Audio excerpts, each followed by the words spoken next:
Alright, welcome to another Fundamentals Friday. So for this Fundamentals Friday, we'll be talking a little bit on why perhaps your architecture might be looking a little bit flat and maybe a bit underwhelming. Architecture is definitely one of the more tricky subjects, and there's a lot of complicated things that goes into it. So the one thing that I won't be discussing today, but that should be common sense, is obviously we can use reference to our advantage when we don't necessarily know how things are constructed. Alright, but without further ado, let's dive into the tips and let's see what we can come up with. So when we are trying to construct an interesting piece of architecture or an interesting structure that we might want to put into our scene, there's really only three steps or three ideas that I keep in mind whenever I'm coming up with these structures. The first thing is going to be to create an appealing rhythm, and with rhythm I mean adding volume to our building that will break through the silhouette so that the silhouette isn't just a straight line, but we actually have a silhouette that's going inwards and outwards and inwards and outwards again. So after the rhythm, the second most important thing I would say would be to add a little bit of complexity.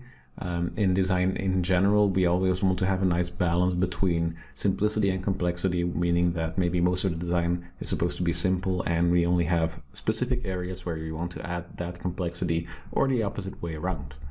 After rhythm and complexity, the final thing that we want to do is obviously we want to design the thing. So we want to make the shapes feel a little bit more appealing. But today we will be focusing on the first two steps, on how to create maybe a bit more of a grounded design.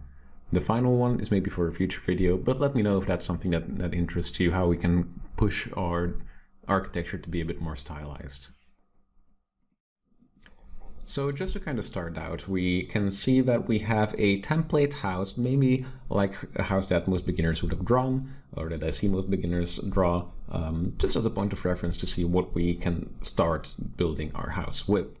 Now obviously this house leaves a lot to be desired. So right now it's fairly stale, a little bit bland, and that is because it is missing all three of those parameters that we discussed earlier. It has no rhythm, so the first thing that we can do is actually look at how we can add that rhythm into our house itself. So with architecture, there's a very easy point where we can always add in a little bit of rhythm, and that's where the roof of the house is actually connecting to the wall, because the roof is always going to protrude a little bit further, because it's supposed to protect not only what's on the inside, but maybe part of what's on the outside as well, from like the rain falling down, etc. So a little bit of a rhythm of the house the roof going outwards and then inwards back to the wall again, makes a big difference. Aside from that, obviously the complexity is something that we can play with as well. So complexity wise, well, what can we do? We can either use complexity to break through the silhouette, or we can use complexity to make everything on the inside of the silhouette perhaps feel a bit more interesting. So what I've done over here, I've placed most of my detail at the bottom of the design, leaving most of the walls actually fairly simple still, because again, we want to have a nice balance on what is complex and what is simple.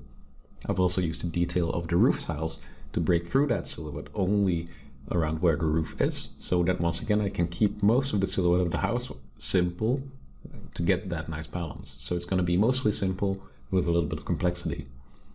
Detail or complexity rather, can also be used to make it feel more architecturally sound. So a little bit of architectural features can go a long way in making something feel a lot more believable. And the key word here is believable, not realistic. I'm not an architect, so this might not be how things are usually done, but if you are looking at it and think, oh yeah, that seems feasible, I've done a good job as a concept artist.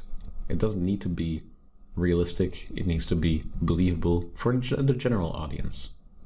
So once we have these couple changes made, we want to dive into, okay, how can I now actually emphasize maybe the appeal that this design would have? And the first thing would be, well, a square top-down view maybe isn't the most interesting. So we actually want to add in a little bit of extra, well, complexity, so to speak, to the ground plane itself. So having a little bit of a side part to the house immediately really helps that house feel much more interesting and appealing. Aside from that, once we actually start adding that complexity once again, I can emphasize that rhythm by maybe having the separate floors be on different levels of depth. So maybe the bottom floor is a bit more narrow than the top floor, again adding an extra little bit of rhythm to the house that I can then use to make it feel more appealing. and playing around with the height levels, like for example having the front door be at the top floor with the staircase going downwards, still really helps me getting a little bit more just uniqueness to the architectural structure that for the most part is still the same as the original house I have drawn. I've just kind of shifted some things around. Maybe it's become a little bit larger as well, but for the most part, you know, this is the foundation that we've used and we've just expanded upon that. So it's interesting sometimes to see how you can go from a very simple starting foundation and just basically layer complexity on top of that and keep going, keep asking yourself that question. Okay, can I maybe make this 20% more interesting, and how can I go about this?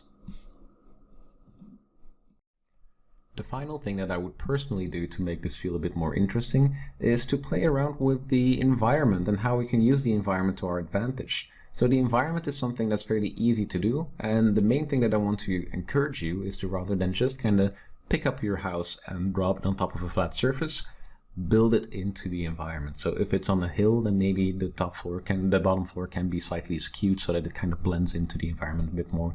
Maybe we can have some of the grass going from some of the foliage, just anything that maybe makes it feel connected to the surroundings rather than just kind of dropped on top of a flat surface.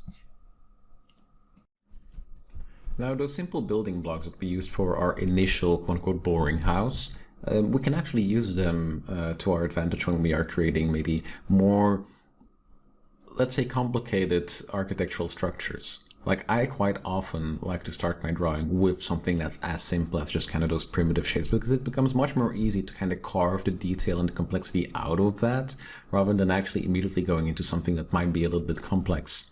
So a good exercise is you just kind of grab a page, you make a lot of different structures made out of these just simple primitive shapes, and you don't take them to the next step of like refinement just quite yet. You just kind of want to have a block out of a couple of different ones and basically start drawing multiple architectural structures at the same time, kind of leveling them up at the same time as you kind of go through the entire drawing process.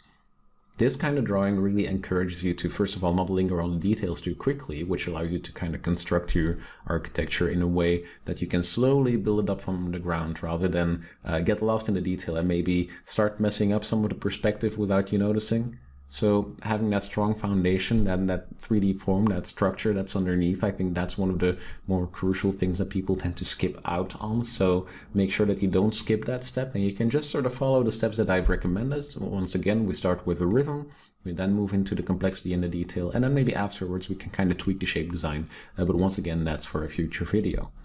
So that's what I did for these 3 buildings. I quite like the way they ended up looking. There's actually a lot of fun that went into these structures. As you can see, it's always the same kind of recipe. I just had a main shape, a main form, with kind of a bridge or a side shape kind of leading up to it. That's kind of the intent that I have. And you can really think about, okay, how will the environment start to blend with this? And like some of the rocks creeping up to the side, for example. Now, these drawings aren't finished. These are sketches. These are meant to be just kind of quick doodles that help me get a very clear idea on what the structure might be, so that once I actually start heading into the direction of creating a finished piece, I kind of know how to approach it. Like, this is a good foundation to start adding detail to, but this is probably where I would leave kind of a sketch like this before I move on to my finished illustration. Alright, let's see how we can apply this knowledge to something that would be that extra level of detail. So to start, the foundation is actually the same. I built my layers up quite literally, kind of like building a cake, like with different segments kind of stacking on top of each other in this case. And I tried to keep it fairly simple right from the start. So cubes on top of cubes on top of cubes with some beveled edges here and there. But for the most part, you know, keep it simple, stay on track on just kind of building up that structure until you have enough of a foundation to start adding more complexity. The good thing to keep in mind is if you do stack just cubes on top of cubes, that's not necessarily a good design choice. We want to have elements that kind of bridge the gap between the top and the bottom cubes so that they feel interlocked rather than just kind of stacked on top of each other. But we can use that stacking first, and then afterwards just kind of introduce a secondary shape like the towers to the side to merge them together and make them feel connected rather than just kind of different shapes stuck together, glued together. So we can actually work quite well from that point. And, you know, even within this structure, within this foundation, I'm working to create something that is structurally sound enough so that it becomes easy to just kind of trace the detail on top of this initial sketch. So for that detail, I really want to group that detail in certain areas. And with architecture, there's a couple of standard areas where we can actually group that detail quite logically. Like, for example, when we'll have need for supports of a specific thing that's kind of overhanging. So that means we actually need to carry the weight of the building itself, and we need to support structures. What also helps is obviously if you have a bit of a theme going on. In this case, I was thinking, okay, what if I have like your typical medieval fantasy house, but I try to introduce like a little bit of Greek myth, like some owl pendants and insignia with maybe some columns, just a tiny bit, because I still want it to be mostly just a fantasy house with just some of those more Greek recognizable elements. You know, just imagine what if Athena would be in a medieval fantasy world and would have like her own little cottage on the countryside. So that's kind of what this structure was initially. And as you can see, just kind of moving all the way throughout the image, kind of slowly building up that detail, really allows me a lot of control on what works and what doesn't. Sometimes, of course, you might have to tweak that initial silhouette that you discovered with a couple of extra complex shapes, once again balancing out that rhythm, the creation of that rhythm with the balance between simple and complex. There's a lot of changes that can be made at any point in the designing process. So I do want you to think about when you're allowed to change things, and the answer is like at any point in your drawing, if you feel something isn't working, you have the responsibility to fix it and make it work. A lot of people might be tempted like, it's fine, I really don't want to change it because I spend a lot of time drawing this already. No, if it's not working, be responsible and just kind of make those adjustments. It's not going to take that long, and you're going to be happy you did it, because then you get an end result that you might be more happy with than if you would have just continued on the same path. So this drawing really helped me kind of get into a little bit of a flow state and into a bit of a zone. That's kind of what line art tends to do for me. Like, I don't necessarily enjoy it that much, but at some point, you know, it starts becoming a bit mindless work, especially if you have laid out your perspective and your foundation like I have. Because then you just kind of need to follow the guidelines that you've already placed down with all of the detail and keep comparing if things are still following the same rhythms that we had set up in the first place in the beginning of the drawing process. So that's kind of how I usually go throughout my entire design. This drawing in particular, I wanted to make a big point on this needed to be part of an environment, or a natural environment.